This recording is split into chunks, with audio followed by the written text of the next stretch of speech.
నా ముందు నందకుమార్ గారు ఉన్నారు, మాట్లాడదాం. నందకుమార్ గారు నమస్తే. నమస్తే. ఏం జరుగుతున్నది? ఏం లేదన్నా, ఇప్పుడు ఆయనకి దారులు మూసుకుపోయినట్టేనా? దారులు మూసుకుపోయినాయి అంటే ఏం లేదన్నా, ఇప్పుడు ఎప్పుడో మూసుకుపోయినాయి దారులు.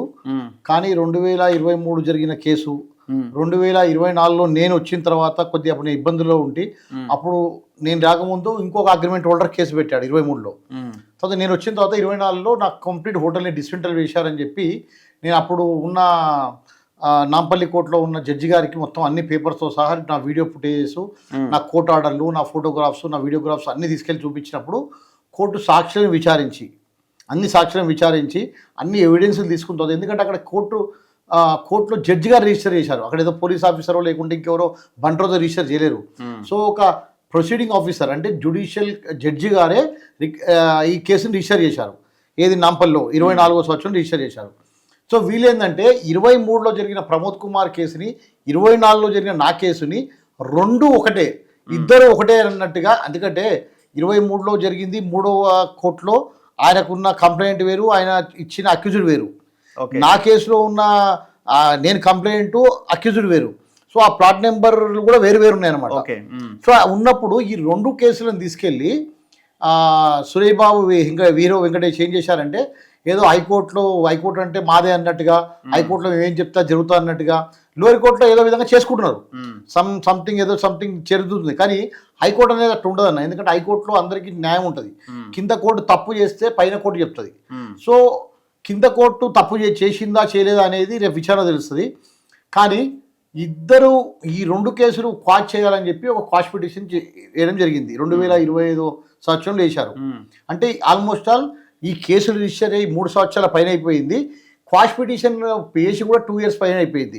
2.5 సంవత్సరాల నుంచి కనీసం అన్న మీ దగ్గర కూడా మీరు ఎన్నోసార్లు నాంపల్లి కోర్టు దగ్గర వచ్చారు కదా, వాళ్ళు కోర్టుకు రారు, పోలీస్ స్టేషన్ రారు. ఎలాంటి వాళ్ళకు కోర్టులన్నా పోలీస్ స్టేషన్ అన్నా కూడా ఎలాంటి భయం లేదు. మమ్మల్ని ఎవరు అరెస్ట్ చేస్తారు మాకు కాదండి. ఇప్పుడు ఇవాళ కేటీఆర్ అటెండ్ అయినట్టుండు, ఆ మధ్య రేవంత్ రెడ్డి అటెండ్ అయ్యి చాలా మంది పెద్ద లీడర్లే అటెండ్ అవుతుంటారు కదా కోర్టులకి. అంటే అదే ఎంత వెసులుబాటు ఎట్లా ఇచ్చింది కోర్టు? వెసులుబాటు అంటే అదే కోర్టులో ఉన్న కొన్ని లూప్ హోల్స్, కొన్ని న్యాయపరమైన లూప్ హోల్స్ వాడుకొని మేము డైరెక్ట్ చెప్తున్నారు, డైరెక్ట్ కోర్టుకు వచ్చి చెప్తున్నారు సెలబ్రిటీస్ అంటే వీళ్ళు రారంట. అరే సెలబ్రిటీలు ఏంటి అంటే కేటీఆర్ కంటే పెద్దనా, లేకుంటే రేవంత్ రెడ్డి కంటే పెద్దనా, అమిత్ షా కంటే పెద్దనా, ఎవరు వీళ్ళు? అంటే ఇప్పుడు అల్లు అర్జున్ వచ్చాడు, ఎవరైనా నాగార్జున పోయాడు మొన్న, ఎవరైనా కోర్టుకు రావాల్సిందే. మరి తప్పు చేసే ముందు తెలవాలి కదండి సెలబ్రిటీలు అని చెప్పి. 15-20 వాయిదాలు తప్పించుకుంటున్నారు. 15-20 వాయిదాల నుంచి కోర్టుకు రాకుండా ఏదో హైకోర్టు ఎవరంటే డైరెక్ట్ వాళ్ళ అడ్వకేట్ వచ్చి చెప్తారంటే మాది హైకోర్టులో క్వాష్ అయిపోతుందండి అని చెప్తాడు. ఇప్పుడు క్యాష్ డిస్మిస్.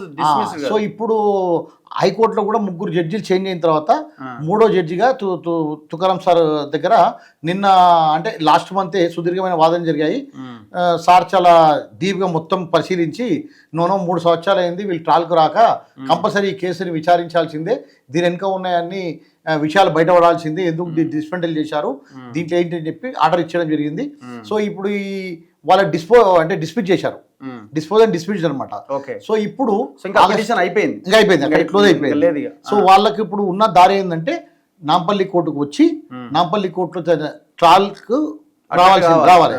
సార్ మరి ఇప్పుడు వస్తారా లేదా ఇంకేమన్నా దారులు కనుక్కుంటారా? ఎందుకంటే పలుకుబడి డబ్బులు ఉన్న వాళ్ళండి ఎన్నో దారులు తీస్తారు. మళ్ళా డివిజన్ బెంచ్ అంటాడేమో, డివిజన్ బెంచ్ ఉండదు క్రిమినల్ కేసులో, డివిజన్ బెంచ్ ఉండదు కదా. క్రిమినల్ కేసు డివిజన్ బెంచ్, సుప్రీంకోర్టుకి వెళ్ళినా కూడా వాళ్ళకి ఏం, ఎందుకంటే ఇది హైకోర్టులో ఒక క్లియర్గా రాస్తారనమాట, ఆర్డర్ రాస్తారు. ఆర్డర్లో క్లియర్గా ఎందుకు డిస్మిస్ చేస్తున్నట్టుగా గ్రౌండ్స్ ఉంటాయి అనమాట. అక్కడ వెళ్ళినా కూడా మీరు కింది కోర్టులో తెలుసుకోమని చెప్తారు. అని ఎనీవే అది వాళ్ళు క్వాష్ చేసినప్పుడే ఒక ఆర్డర్ ఇచ్చారు. ఏమని? వెనెవర్ అంటే ఎప్పుడైతే లోయర్ కోర్టుకు అవసరం ఉందో లోయర్ కోర్టుకు అటెండ్ కమ్మని చెప్పి ఇచ్చారు. లోయర్ కోర్టు అటెండ్ కాని పక్షంలో హైకోర్టు ఆర్డర్ కూడా క్యాన్సిల్ అవుతుందండి. సో అది తెలిసి కూడా వాళ్ళు కాలయాపన చేసుకుంటూ పిచ్చి ఆలోచన చేసుకుంటూ మా దగ్గర డబ్బులు ఉన్నాయి, మేము ఏ సంస్థలైనా మేనేజ్ చేయగలుగుతాము, ఎవరైనా మేనేజ్ చేయగలుగుతాము అని చెప్పి. తర్వాత ఈ కేసు అయిన తర్వాత 24లో కేసు అయిపోయిన తర్వాత మొత్తం హోటల్ని మొత్తం డిస్మెంటల్ చేయడం జరిగింది. డిస్మెంటల్ చేసినప్పుడు నేను ఇంకొక కేసు కూడా పెట్టా. ఇట్లా నేను ఈ కేసు అయిన తర్వాత అప్పుడున్న కమిషనర్ గారికి శ్రీనివాస్ రెడ్డి గారికి ఇచ్చాను.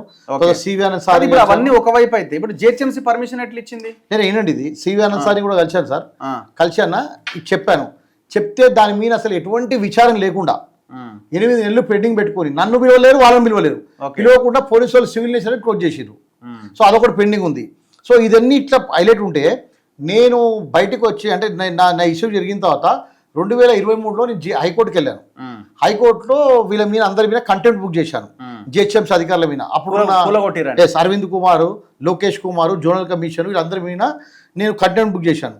అప్పుడు జస్టిస్ లలిత గారు ఏం చెప్పారంటే, అసలు మీకు కోర్టు అంటే తమాషాలు అయిపోయినాయి, పేదవాడికి ఒక న్యాయం పెద్దవాడికి ఒక న్యాయమా, దీంట్లో పోలీస్ అధికారుల పాత్ర ఏంటి, దీంట్లో ప్రభుత్వ పాత్ర ఏంటి, దీని మీద ఓనర్స్ ఎందుకు వచ్చారు ఇక్కడికి కోర్టు ఆర్డర్ ఉండంగా అని చెప్పి కంటెంప్టర్గా ప్రకటించింది.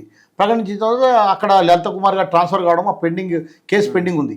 అయితే నాకు లోయర్ కోర్టులో కోర్టు ఆర్డర్లు పెండింగ్ ఉండగా, అంటే not to ఎలినేట్ not to interfere pending ఉండగా, హైకోర్టులో కంటెంట్ పెండింగ్ ఉండగా జిహెచ్ఎంసీ అధికారులు మరలా వాళ్ళు వీళ్ళకు పర్మిషన్ ఇచ్చారన్న. సేమ్ అదే ప్లేస్లో కట్టుకోమని చెప్పి పర్మిషన్ ఇచ్చారు.